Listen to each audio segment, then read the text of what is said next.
Welcome to Om Times TV, a division of Om Times Media and Broadcasting.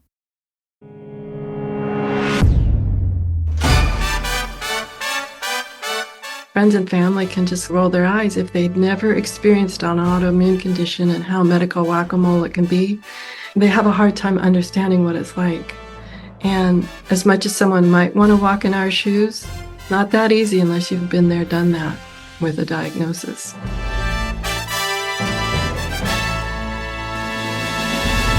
Cue music. Places, everybody places. We're starting in 3, 2. Welcome to the Autoimmune Hour, where we look at the rise of autoimmune disorders. I've brought together top experts that range from doctors, specialists, nutritionists, researchers, and even those recovering from autoimmune to bring you the latest, most up-to-date information about autoimmunity and how to live your life uninterrupted. Thank you for joining us here on the Autoimmune Hour with Sharon Sayler.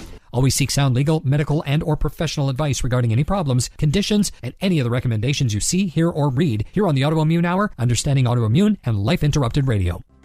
Join the Autoimmune Hour's Courage Club. Sign up now at understandingautoimmune.com. Now, back to your host, Sharon Sayler.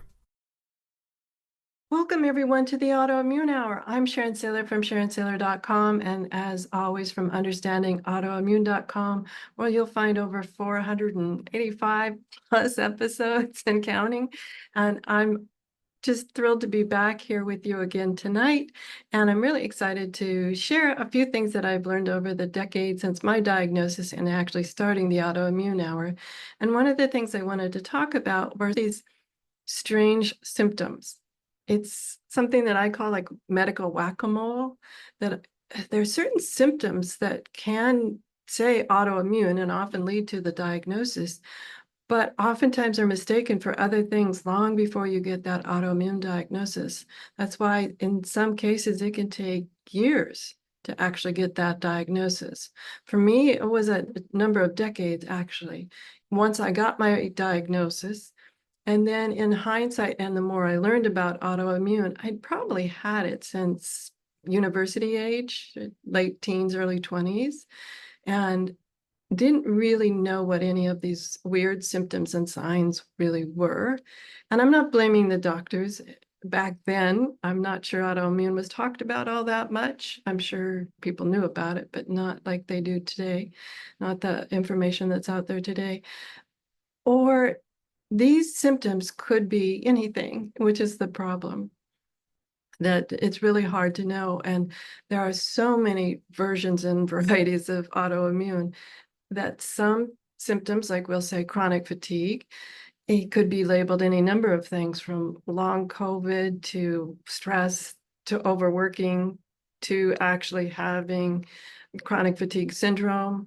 And so it's really, like I said, it's medical whack-a-mole sometimes. So I can't always blame our healthcare providers either, because we can come with very vague symptoms. And oftentimes with autoimmune, they come and go, which is equally frustrating. I don't know about you, but I can have a pain in my knee one day and it's in my elbow the next day.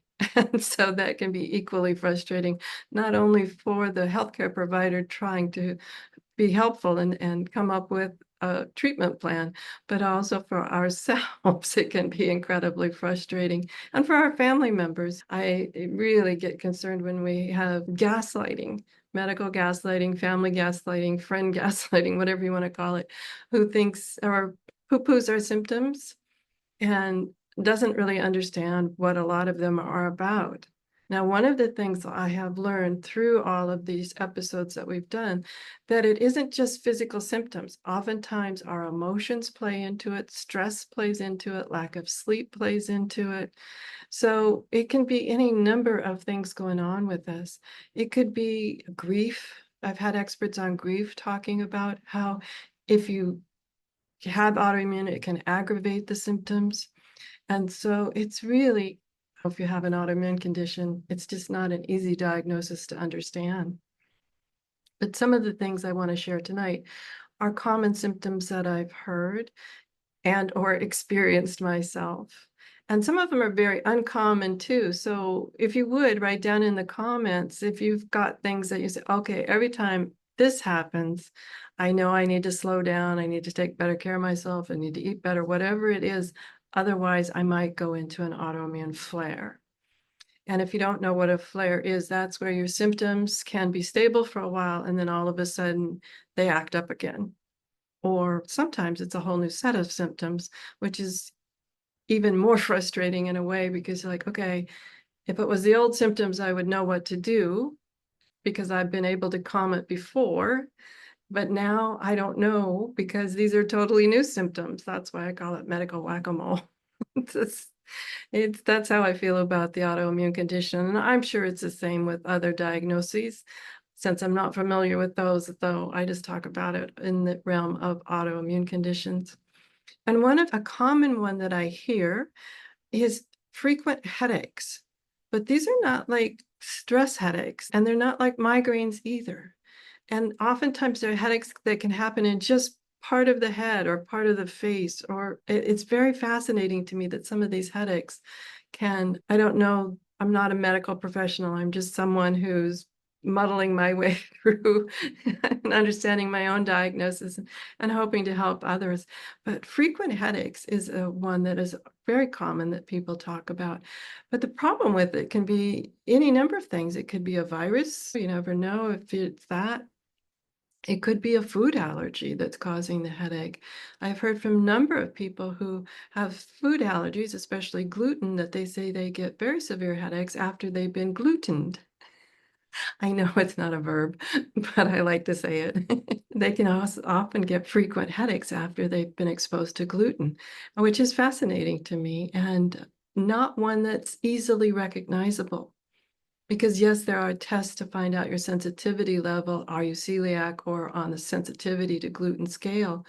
But there isn't a test to say this headache was specifically caused by gluten. So that can be equally frustrating and not understanding that. So if you check off the box, just thinking about frequent headaches, and if they're unusual headaches, they're not your typical headache, your typical stress work headache. Oh no, every time so-and-so calls, I get a headache. Those are awful, but they're not part of this breaking it down to see if this is really caused by an autoimmune condition, an undiagnosed autoimmune condition, or a flare of your current one. Another one that I find is fascinating is unexplained skin changes and skin rashes. Everything from a change to your pigmentation and even just spots, or it can be your whole body, or skin rashes, can be hives. My diagnosis 10 years ago involved major skin rashes, and then the skin got so inflamed that it actually peeled. I know it sounds graphic and gross, and yeah, it was. Luckily, once your skin starts being that involved, the diagnosis came pretty quick, and we were able to start intervention. Why it only lasted for 4 months, but still taking care of myself and still treating myself with understanding and space and grace for the body, and really loving it for being able to get under control, get everything under control that quickly. It's a little uncommon, but definitely I think the body's amazing.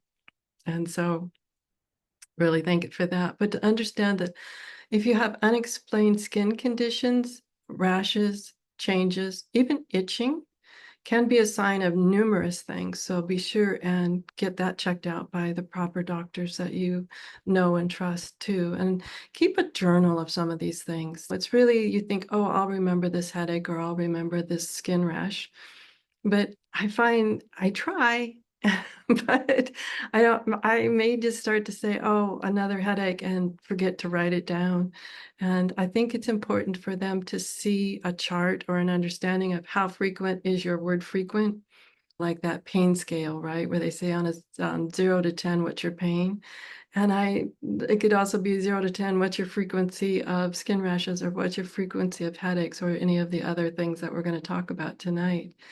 And also another thing to keep track of, like with skin hives, there's certain healing modalities that can cause hives, actually. I've heard of people getting hives from high doses of vitamin C. And so that's not that uncommon. That's something that is out there in the medical literature to understand. So it may not be an autoimmune condition. It may be something else in your environment that you're doing that is also causing these. So there again, it's one of these weird symptoms that, like, is it or isn't it? And how do I play detective to narrow it down to go, okay, this is what's causing it. And mold's another one that can cause itching, and being exposed to mold, it can also cause autoimmune or precipitate autoimmune. We've had a number of guests on that said that exposure to mold actually did cause their body's immune system to overreact, but it also can cause itching. So that's one of the first signs of mold exposure too. You can check out Understanding Autoimmune. We've had a couple of mold experts on to talk about all these sort of unusual things that being exposed to mold can do to our body, and some of the things that we can do to recover from that as well. Another one I wanted to talk about would be weird neurological symptoms. I've heard everything from tingling hands and feet to arms and legs going numb to even, facial spasms, all sorts of things. So neurological symptoms are often associated with a number of autoimmune conditions, and sometimes narrowing it down to which diagnosis it is to label it is sometimes tough. MS is common for having neurological symptoms, but also so is diabetes. And so it's important to know and keep track of your neurological symptoms. And I've even heard of people taking certain medications which made their neurological symptoms worse. And so there again, it's like, how do you know? And it's really about keeping track and being careful with understanding, okay, when X happens, Y happens. I know it's hard to do sometimes. And I'm talking about it like I do it faithfully. I have to be honest with you. I wish I did. I have to give myself space and grace for when I mess up and don't do it as faithfully as I should. And I guess part of me doesn't want to feel like, oh, being a hypochondriac or something like that. We're not. If you have an autoimmune condition or more, it is true that there's a large majority of people that have an autoimmune have more than one. And friends and family can just roll their eyes if they've never experienced an autoimmune condition and how medical whack-a-mole it can be. They have a hard time understanding what it's like. And as much as someone might want to walk in our shoes, not that easy unless you've been there, done that with a diagnosis. The neurological symptoms can be any number of things. And what I have found with several people that have certain autoimmune conditions that have the neurological symptoms that go with them is that oftentimes the symptoms can change. They can say, oh, yes, there are days that my arms go numb, and then there are days that my feet tingle, and then there are days that my arms are numb and my feet tingle, or something like that. And so just to keep a close record of that. And there are specialists in neurology that you might want to see to go over all the possibilities, because the quicker we can handle all of our symptoms, the easier it is to really uncover it and to take care of them and to make sure that the body's being well tended and well cared for and well loved. I know emotions plays into that too. Sometimes people will say maybe they're holding their breath because they're really emotional about something, and then they go, oh, I get dizzy. And I'm like, oh, but I think you were just holding your breath. So it's really hard to know. But as I said, these are just some really unexpected or unusual symptoms that people don't put together with an autoimmune condition. Another one is eye problems. There are numerous ones. There's like Sjogren's, which is associated with dry mouth. But believe it or not, it's actually about all of your mucous membranes. And so it could also cause dry eyes. It can cause itching of the eye. It can cause vision changes. And so that's another one where you sometimes might go to the eye doctor and say, oh, yeah, eye changes. You're just of that age, right? The Autoimmune Hour will return after these messages from our sponsors. It's great sponsors like these that keep this show coming to you every week. Be sure and stop by understandingautoimmune.com to learn more. Times TV.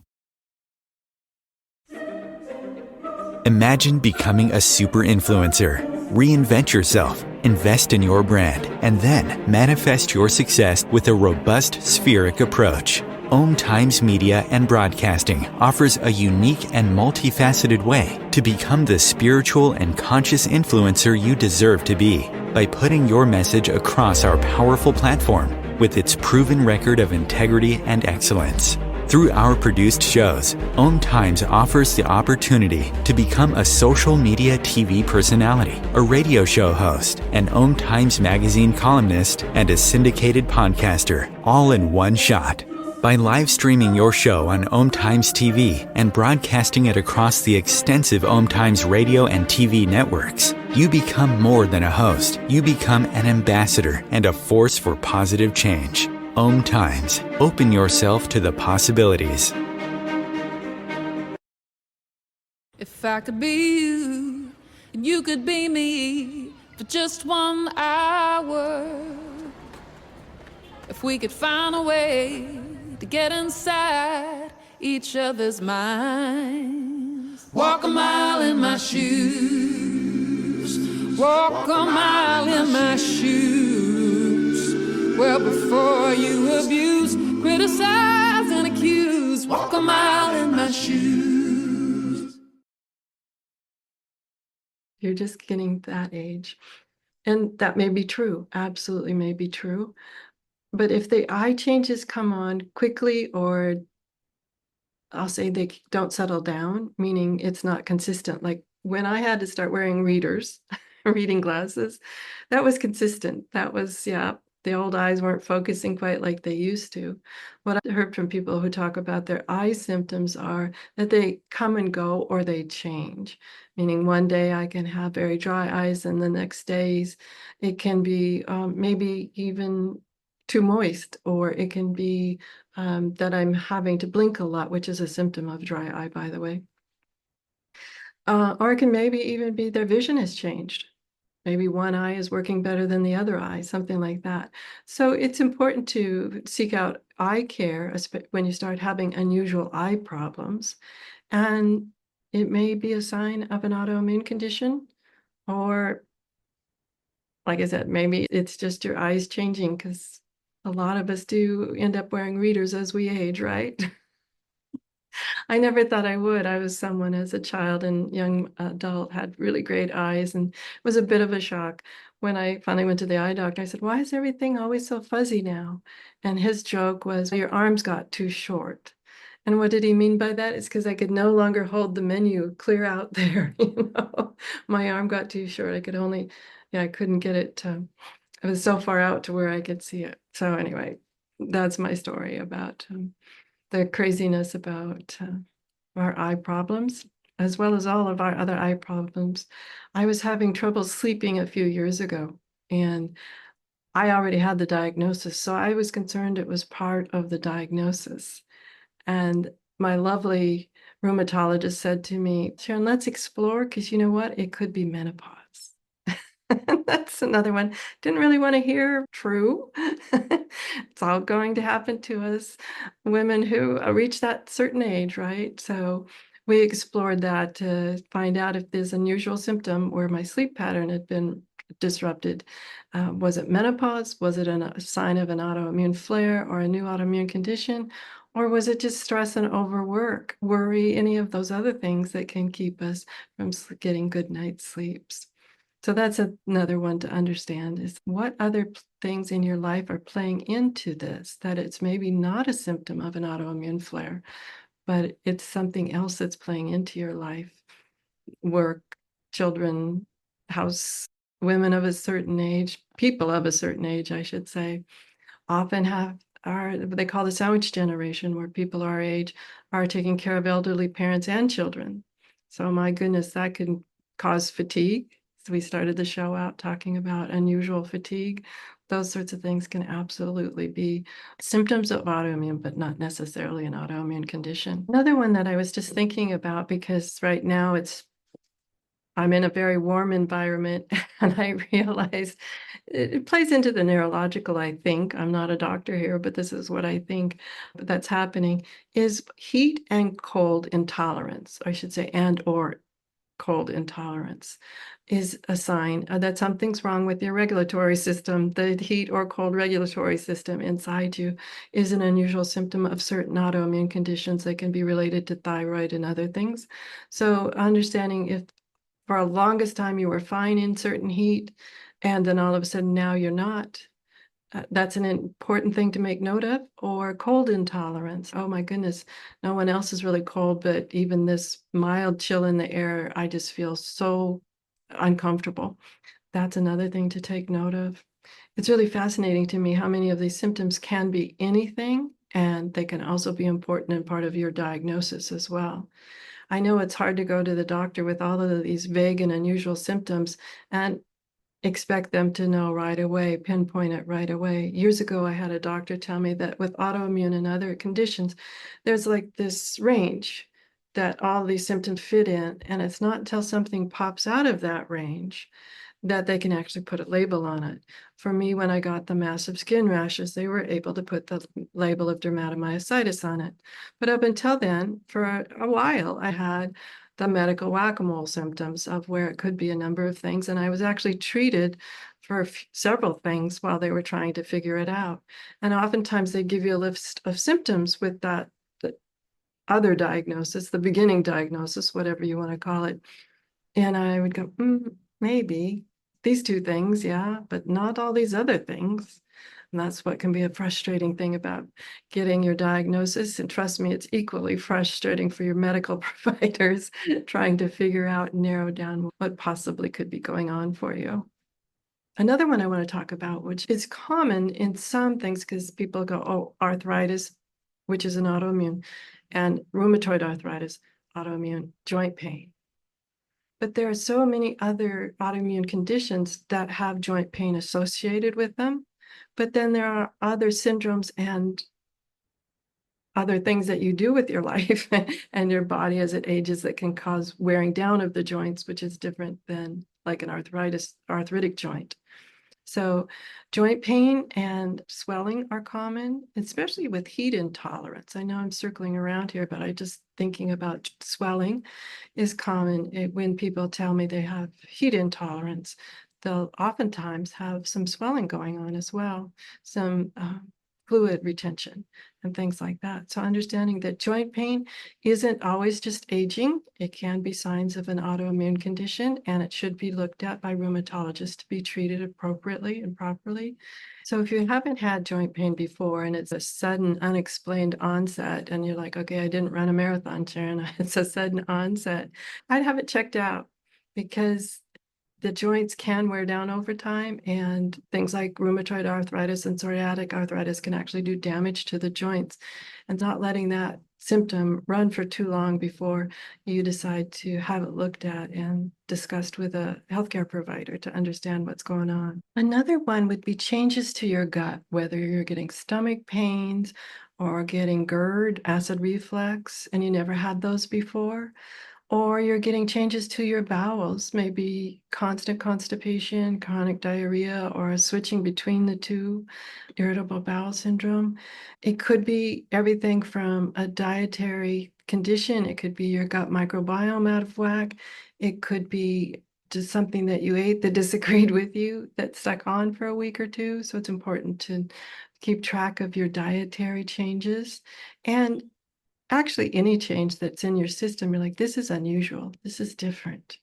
Make note of it. It's really important to understand that because simple changes to our diet can often be very successful or often lead us down a different path that we didn't want to take. And so that's another one to understand is any changes to our dietary and our gut, our digestion system is to pay attention to that as well. Another one that I hear a lot is hair loss. It's fascinating to me. There's so many symptoms that can cause hair loss. There can be so many diseases that cause hair loss, not just autoimmune conditions, but so many other diseases that can cause hair loss. Menopause, sometimes women's hair thins and changes. And I forget what they call male menopause. There's a term for it. Sorry, I can't think of it right now, but that can cause hair loss as well. And so just understanding that hair loss could be a symptom of an autoimmune condition.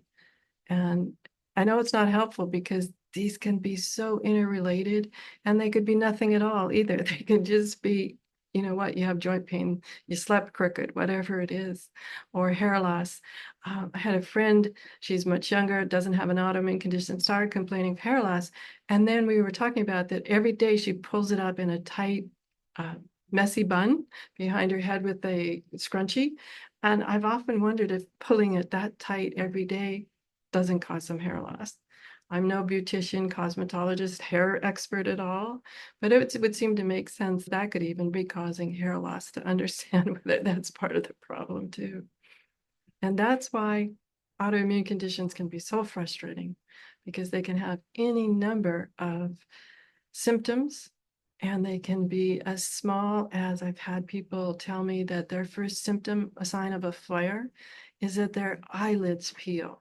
And that can be the part of that part where now they know when they're going into a flare is when their eyelids peel. Now, I'm thinking that's pretty specific, right? But they know for them, that's their tell that something's going on, that the body is out of balance. And they know that if they can begin to implement all the things they know to do, meditation, hydration, sleep, rest, stress reduction, better diet, cleaner diet, finding some joy, spending some time with yourself, walking in nature, they can mitigate going into another flare or full-blown symptoms. It's fascinating to me how the body works. I wish I had some answers for everyone to understand, and I wish it was as black and white as this symptom check, this symptom not check, this symptom check, this system not check. And it isn't. That's the frustrating part about autoimmune conditions. That's why I suggest keeping a journal or a diary or a notes. People sometimes talk into their notes app with a recorder and take some notes to understand, to help sort out like how much of it is environmental, how much of it is stress related. Could some of it be grief related? Absolutely. Could it be dietary? You've had a shift in your diet recently, shift in your sleep patterns, family issues. It could be any number of things other than an autoimmune diagnosis. And so it's important to keep records. And what I find fascinating too is after 10 years, you can go back and go, oh my gosh, one of the things that I'm notorious for, and I wish I wasn't, was I'll start doing something and I'll do it really well and I'll start feeling better and then I'll cheat. I'm like, oh, just this one time I don't have to do XYZ. I just don't have to do it. And then pretty soon I slip and I start feeling maybe a little crummy again. And I'll go back and read, say, what was I doing that was so successful? And I'm like, that was it. How come I gave that up? Sometimes I have to be taught a lesson or two by the body before I wake up and go, okay, yeah, got it.